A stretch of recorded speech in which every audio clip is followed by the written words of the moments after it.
Hello everyone, talk with Payal channel पे आप सभी लोगों का स्वागत है एक नई वीडियो में। आज हम लोग बात करने वाले हैं सपना और अंशु को लेकर। देखिए, जो सपना है उसने तो अंशु को अपनी बेटी माना और अपनी बेटी की तरह उसे पाला, बट अंशु ने जो है बेटी होने का फर्ज बिल्कुल भी नहीं निभाया।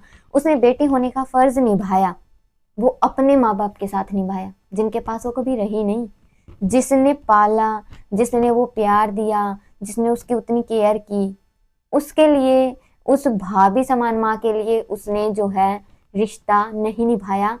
वहां उसने अपनी बेटी होने का फर्ज बिल्कुल भी नहीं निभाया।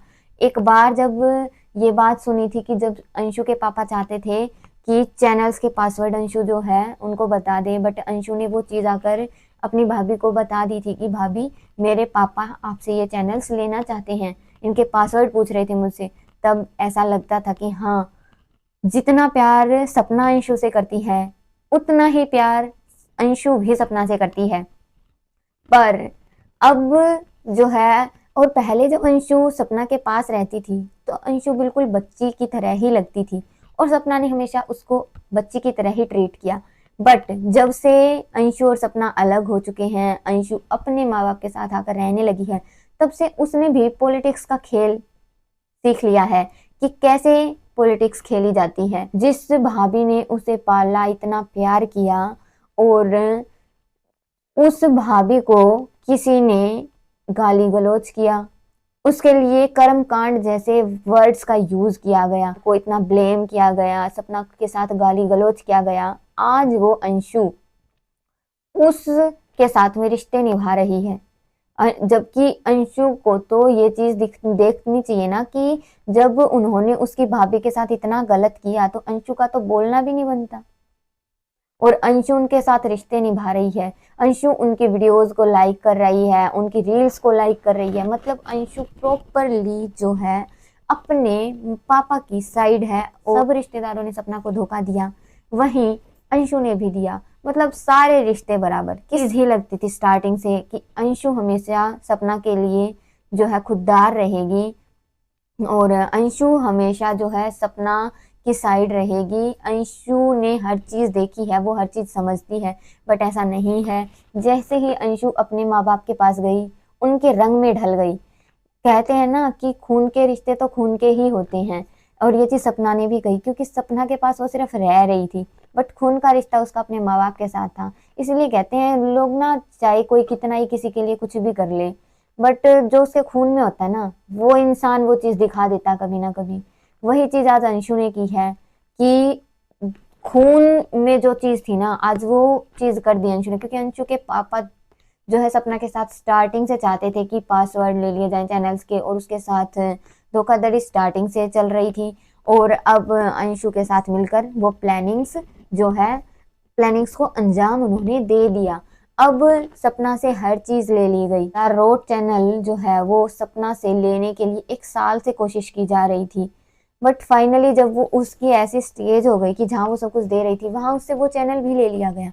ऑडियंस ने बहुत मना किया था कि मत दो ये चैनल, तुम मत दो, बट सपना की एक ऐसी सिचुएशन हो चुकी थी, एक ऐसा माइंडसेट हो रखा था कि जो उससे जो मांग रहा था वो दिए जा रही थी, बिना सोचे समझे कि उसके पास भी 2 बच्चियां हैं, उनका भी सारा जीवन पड़ा है, उनके लिए भी हर चीज चाहिएगी, हर चीज करनी पड़ेगी।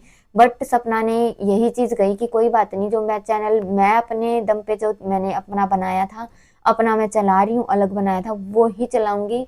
जो भी वहां की चीज थी मैं हर चीज छोड़ दूंगी, हर चीज दे दूंगी, कोई बात नहीं। और सपना ने वो चीज कर दी। तो उस सिचुएशन में आकर जो है उससे हर चीज ले ली गई। आज उस द रोड चैनल का नामो निशान नहीं है। मुझे तो लगता है कि देखिए, सपना को जो है पूरी कोशिश करनी चाहिए उस चैनल को वापस लेने की। जो राजवीर जी का वो नंबर बता रही है कि कोई राजवीर जी का जो एक सेकंड नंबर था, वो नंबर उस चैनल में है, उससे वो चैनल वापस आ सकता है। तो सपना को पूरी कोशिश करनी चाहिए कि सपना के पास वो चैनल आ जाए, चाहे उसे यूट्यूब टीम से बात करनी पड़े या फिर जो भी प्रोसेस हो, बट सपना को ये चीज़ ज़रूर करनी चाहिए। क्योंकि उसे ये चीज़ देखनी चाहिए कि वहाँ जो भी प्रॉपर्टी है वो सब बेच दी जाएगी। इनको, इनकी बेटियों को, सपना की बेटियों को वहां से कुछ नहीं मिलने वाला, ये चीज तो क्लियर है। क्योंकि वो रिश्तेदार जो है सास ससुर के कान भर के बहला फुसला के समझा के जो है सब कुछ ले लेंगे, वहाँ कुछ नहीं बचने वाले, और सपना की बच्चियों को वहाँ से कुछ नहीं मिलने वाला। पहली चीज सपना ने गलती की कि प्रॉपर्टी वहां पर छोड़ दी, नहीं जरूरत थी प्रॉपर्टी छोड़ने की, क्योंकि सपना का पूरा पूरा हक बनता है और बच्चियों का पूरा पूरा हक है, और ये लीगल चीज है, कोई इलीगल नहीं है। बच्चियों का पूरा पूरा हक था अपने पिता की प्रॉपर्टी पर, बट इसने सब कुछ छोड़ दिया। आज भी सपना को थोड़ा ये चीज देख लेनी चाहिए कि वहां हर चीज को बेच दिया जाएगा, वहां कुछ नहीं बचेगा। तो सपना को अपने लिए जो है, अपनी बच्चियों के लिए सारी चीजें ले लेनी चाहिए थी, अपना हक नहीं छोड़ना चाहिए था। बाकी आप लोगों को क्या लगता है गाइज कि क्या सपना को हक छोड़ना चाहिए था या नहीं छोड़ना चाहिए था? देखिए, मेरा तो पूरा मानना है कि सपना को अपना हक नहीं छोड़ना चाहिए था। बाकी आप लोग भी अपनी राय कमेंट बॉक्स में जरूर बताइएगा। कि मैं तो एक चीज कहना चाहूंगी, जो लोग धोखाधड़ी करके सब कुछ ये कर रहे हैं ना, कभी खुश नहीं रह पाएंगे, क्योंकि कभी किसी का हक छीन कर, कभी मासूम जो बच्चियां समझती भी नहीं है कुछ, इतनी छोटी छोटी बच्चियों का हक जो छीन कर खुश हो रहे हैं ना आज, वो जीवन में कभी सुखी नहीं रह पाएंगे, कभी खुश नहीं रह पाएंगे। कभी किसी का हक छीन कर, कभी किसी की आत्मा को दर्द देकर, किसी की आत्मा को दुखाकर कभी खुश नहीं रहा जाता। एक इंसान के पास अगर कम भी है ना, और अगर वो सही है, तो भगवान भी देखता है और सब अच्छा करता है, और वो भी फल फूल जाती हैं सारी चीजें। बट किसी का हक छीन कर, वो भी इतनी छोटी छोटी मासूम बच्चियों का हक छीना है उन्होंने। एक जिसके हस्बैंड एक्सपायर हो चुके हैं, उस लेडी को इतना परेशान किया है, इतना टॉर्चर किया है। भगवान ऐसे लोगों को कभी खुश नहीं रहने देगा, और रहने भी नहीं दिया जाना चाहिए। उनको भी उनकी गलतियां जो उन्होंने की हैं, जो उन्होंने ये गंद किया है, उसकी सजा मिलनी चाहिए। तो बाकी गाइज, आप लोगों का इस पर क्या कहना है? अपना point of view comment box में ज़रूर बताइएगा।